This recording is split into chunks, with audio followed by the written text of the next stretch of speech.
Hi, so today I'm going to be going over some basics on a board that is dead. So I just took this board out of the ultrasonic cleaner. We're going to see if we have any progress. My ultrasonic cleaner is a good one, so a lot of the times a board that is completely dead and not working works perfectly fine once you take it out of an ultrasonic cleaner. So I have my ultimate board test here, which is a fan. And if the fan spins, well, that means I'm halfway there. So we plug in a DC in board and a fan. And let's see what we get. With any luck, we get something that turns on or fan spins. Now, this is one of the older Core 2 Duo-based boards, which means that the fan is not going to spin automatically. It's not going to turn itself on automatically without me doing a little bit of work first. So I have to short the two pads to get it to turn on. And what do you know? It turns on. So my ultrasonic cleaner did a little bit of its job. Even though the ultrasonic cleaner did do its job, I don't know if this thing chimes. For all I know, this doesn't work at all.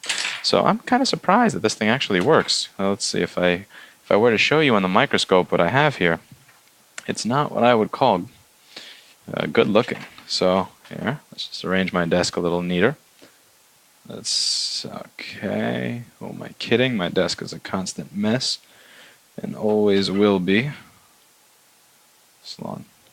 Oh, let's just shrink this.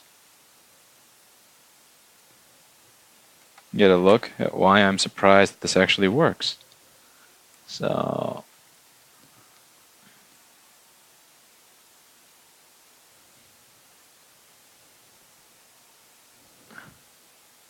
yes, this isn't exactly good looking, and as you can imagine, before the ultrasonic cleaner, it really wasn't good looking. And you also have this around the backlight area here, so I would be surprised if the backlight actually works. Yeah, right by the switch pad and also the feedback pad, you got that nasty looking stuff. So this again, this was really nasty. So I didn't expect the ultrasonic to get rid of everything, but if this does work, I am going to be reflowing those areas, because I don't want, I don't want it to die a day after I send it back to the owner. Yeah, that's the problem with a lot of the places that do iPhone board repair, by the way, or people that claim iPhone water damage. So on a laptop, there are no shields around all these components. So if you put this into an ultrasonic cleaner, you can actually clean it, and it will get to just about everything. The problem you're going to find with a cell phone board is that a lot of these components are hidden under shields, and the problem is that even after you put it in the ultrasonic, it doesn't really get anything off. That's why a lot of places have really bad motherfucking microphone. They have these terrible success rates. That's why a lot of places have these terrible success rates with cell phone liquid damage repair when they have decent success rates using the same tactics for laptop motherboard repair, because there are shields. So you really do have to remove the shields if you're doing iPhone board repair, because if you don't remove the shields, you won't actually get to see any of the damage. And if you can't get to the damage, then how do you expect the machine to? Okay.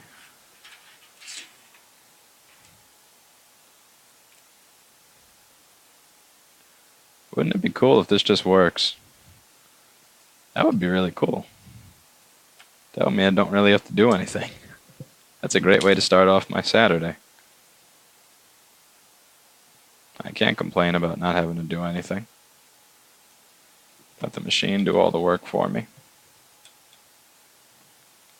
This is where having a sweep frequency ultrasonic really comes in handy, because you're going to meet a lot of these people that have these cheap-ass jewelry cleaners and like, yeah, it works just fine. You guys with the idiotic ultrasonic cleaner spend too much money on it. Why are you guys wasting your money on good tools?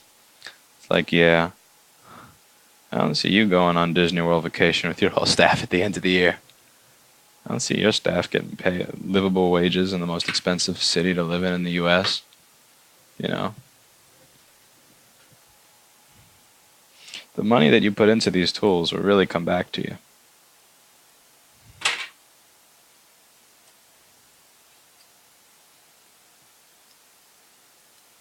The money that I spent on a good ultrasonic cleaner, it has come back to me so many times over.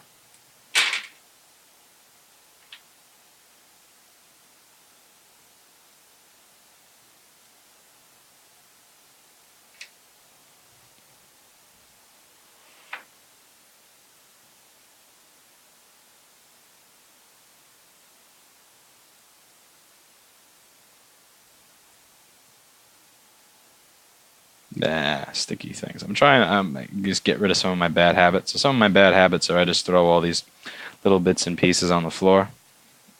And that is a bad habit because I'm usually in a rush. That's the thing about this business in general is you're constantly in a rush. It's always a rush. Everything is a rush. It can grow tiring after a while.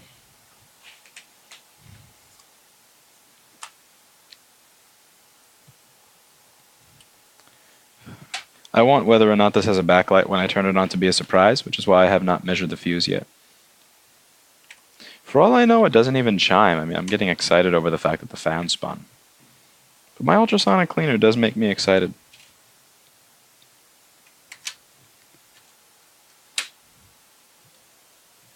Yeah, I'm using a dead board here that I've stolen just about everything from as my screw and my tweezer holder. So yeah, take a look here. Let's see if I can slide this into view of the camera.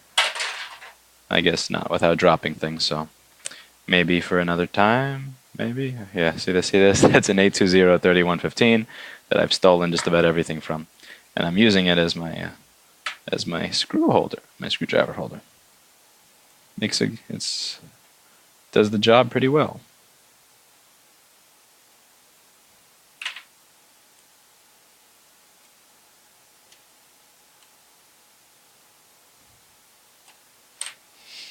Okay, got the board for the most part together. Got my ESD safe work environment with the laptop sitting directly on my lap while I'm wearing jeans, because ESD safety is incredibly important to me. I would never work in a work environment where it wasn't guaranteed 100% ESD safe. You know, that's really important to me. That's why I make sure to take this little microphone fuzzball that gets rid of the S's and the pops. I make sure to touch the little fuzzball to ground before I start working on any laptop. Oh.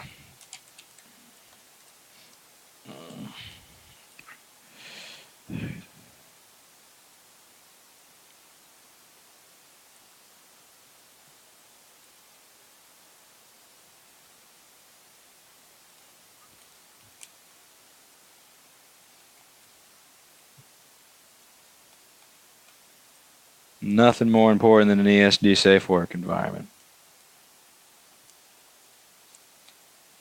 There's so many places that go nuts on ESD safety, and they even have lessons on ESD safety. If you come to my practical school of board repair, which Jess and I are going to be hosting this summer, there is not going to be a lesson on ESD. That's not.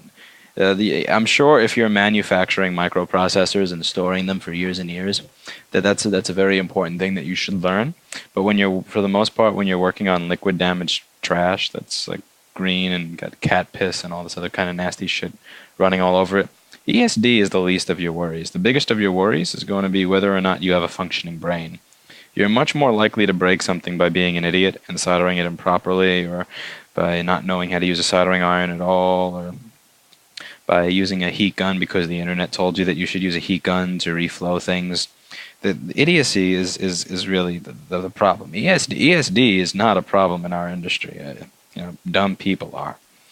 So, looky here, it turns on. Oh my God, we have a backlight on the screen. Well, you can't really see it that well because this office is really, really bright. But yeah, I did nothing. First, I took this board and put it into an ultrasonic cleaner at 60 Celsius. After that, I put it into a bath of alcohol. That was 99% alcohol. After that, I let it sit in an air filter for 10 minutes. After that, I put it in my oven at 220 Fahrenheit for an hour. That is not to reflow anything. You're not reflowing anything at 220 Fahrenheit. What I'm doing at 220 Fahrenheit is getting rid of any of the liquid, any of the alcohol, or anything that may have been stuck in there. So the alcohol displaces the water from the ultrasonic cleaner. And then any of the alcohol that's remaining after the air filter was done evaporating most of it, any of that remaining alcohol is going to evaporate after it sits in there for 220 Fahrenheit for an hour. And as you can see, this works. I'm going to be reflowing some of those components because I don't want to give this back to somebody looking like shit. That's not really professional, and I don't want this thing to die right as I send it back to them. But when you buy a good ultrasonic cleaner, it really does pay for itself. It really does. Like again, I'm not kidding in that video where I said that that thing made over $100,000 over the course of a few years before I even bothered opening a store. Is this a boring motherboard repair video? Yes, it is boring. I didn't solder anything. I didn't open a schematic, and I didn't do anything. But one of the things I want to get across here is before you start working on any of these boards, ultrasonic them properly, because there's corrosion that can get underneath BGA chips such as the SMC or the MCP or the PCH, and that can cause you to drive yourself crazy. Like a voltage will be coming on and off and on and off and on and off, and you won't have any idea what's going on. And also, it's just to drive home the point of buying a good machine. There are a lot of people out there, and some of them are even pretty damn intelligent, who have argued with me about why you need a good ultrasonic cleaner. And let me tell you something. The amount of boards that you put into the shit cleaner that don't work or that never work again versus putting those same boards into a good ultrasonic cleaner and seeing them work again, I'm telling you, you're going to be wasting your money figuring out for yourself that the cheap ultrasonic cleaner doesn't do shit. So get something good, like a Crest CP500HG or some of the Branson, I think it's the CPX 5800 series. These are good cleaners. These are cleaners that are going to grow with your business, that are going to allow your business to grow, that are going to allow you to make more money. And just get off of that whole toothbrush and alcohol shit, because while that does work, it is very limited in scope. It doesn't get inside components. It doesn't get under components. It doesn't get inside little nicks and crannies the same way that a good ultrasonic will. And that's that.